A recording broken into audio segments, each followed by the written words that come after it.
Hello mga Lodi Cakes ko na andito sa Japan. So for today's video is samahan nyo ako mag-grocery ngayon dito sa Oki Store. So yung mga normal na binibili ko na pagkain dito sa Japan. Hindi mawala yung noodles, yung isda na pang isang linggo din yan na ulam. Pag sinabawan mo yan, 2 to 3 days din yan. Yung manok na 6 pieces. So para ka na rin bumili ng Kentucky o yung KFC dito sa Japan. So for only 734 yan. 6 na peraso na yan. Good for 2 to 3 days na yan sa naulaman.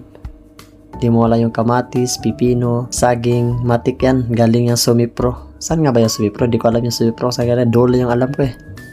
And then yung mga 3% biki at saka yung tawag nito.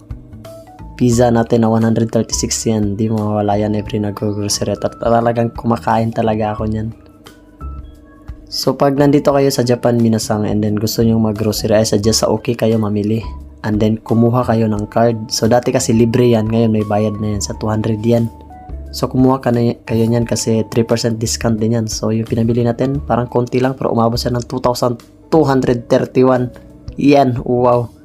So ang ginagawa ko pag namimili ako dito sa Japan is nilalagay ko lang siya sa bag. Gawa ng bisikleta ko is si Chari, yung semi mountain bike, kaya nilalagay ko na sa bag para pag uwi ko hindi ako mahirapan.